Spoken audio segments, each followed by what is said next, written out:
Hi guys, so today's lesson is all about multiplying decimals with word problems. So there isn't really any new strategy for this video, it's just practicing all of the skills that we learned in the last ones and in our past unit, as well as adding in that word problem concept. Some of these problems are going to be multiple steps, some of them will not. So it really is very important you know how to read the problem.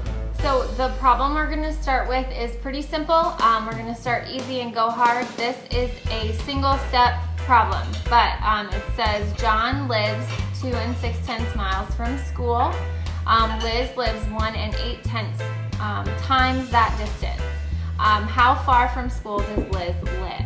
So we know that it's multiplication because of this word right here. It tells me to multiply, and I'm going to underline my important numbers so I know what I'm multiplying, okay?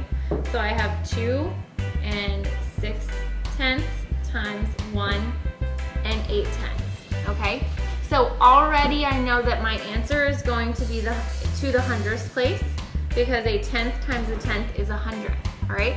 I can use any strategy to solve this. If I like area model, I can use area model.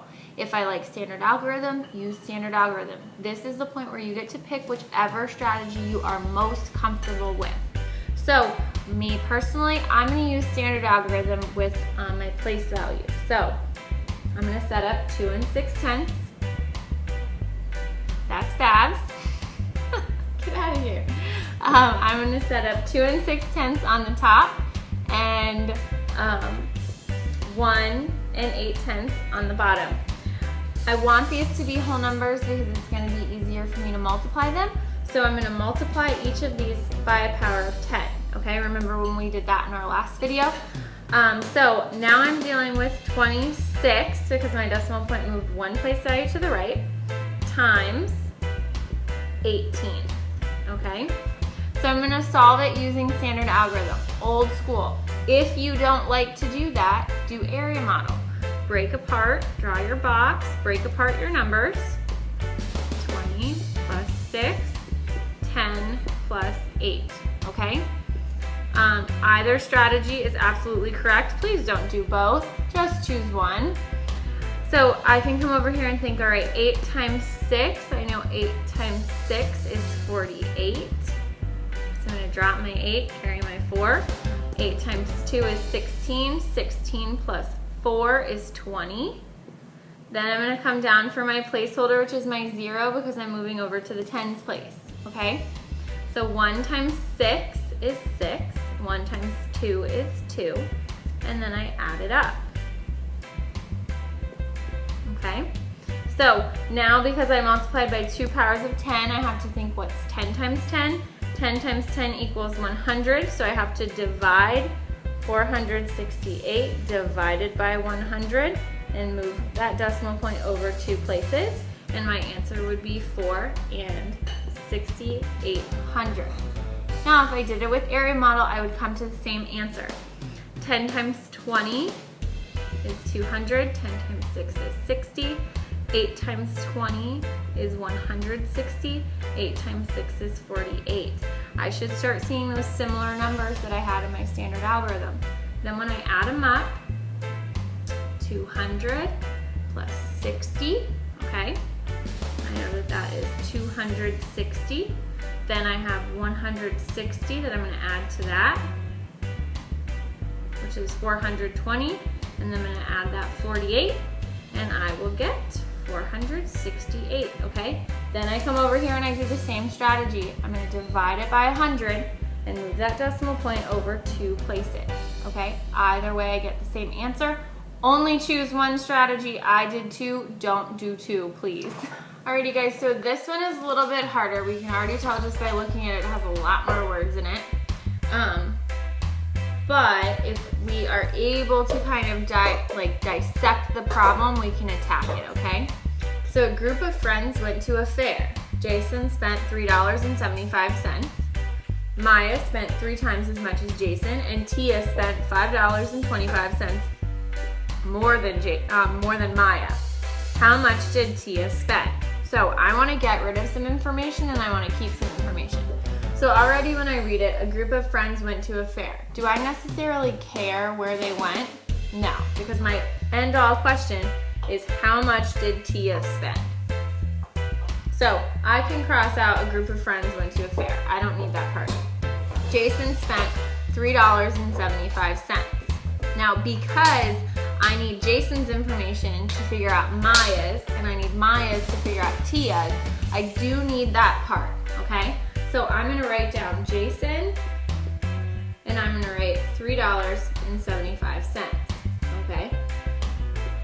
Then, over here, I have,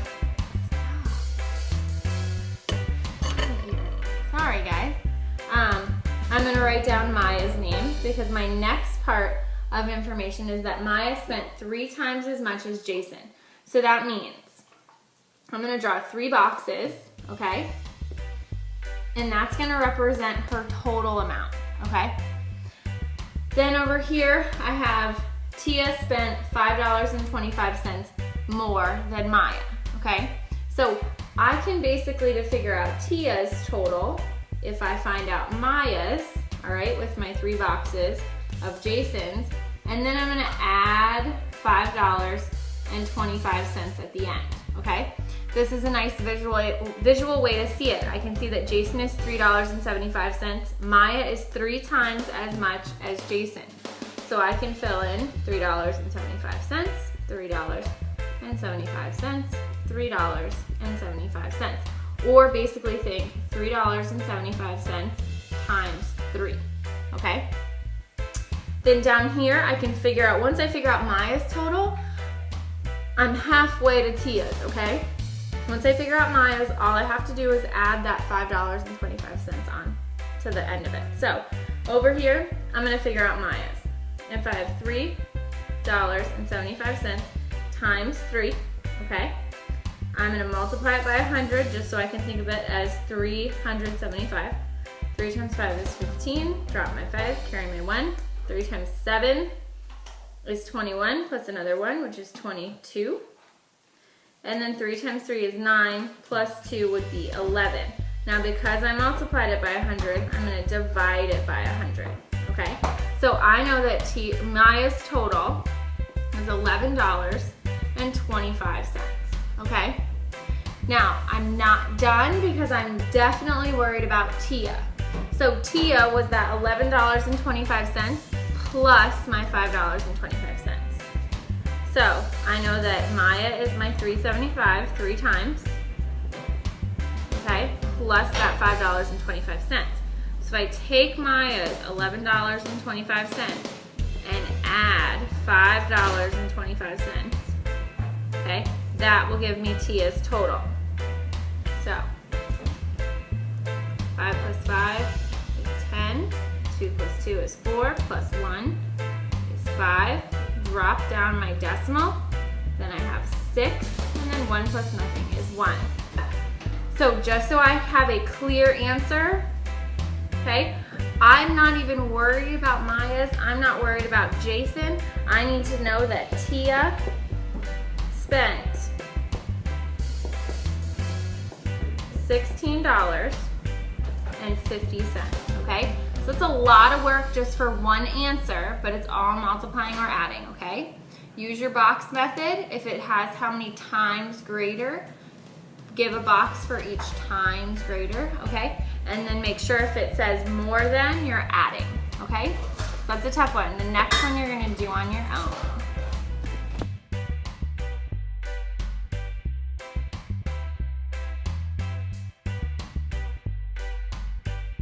Alrighty guys, so I hope that you solved this successfully. I solved it using standard algorithm. The first thing I had to do was multiply each of my decimals by 1 power of 10 so I could think of them as whole numbers. And then I was left with 35 times 12. When I multiplied that out using standard algorithm, my answer was 420. Then I divided it by 100 because 10 times 10 is 100. And I was left with 4 2/10. If you left yours as 4 20 hundredths, that would be also correct. Okay?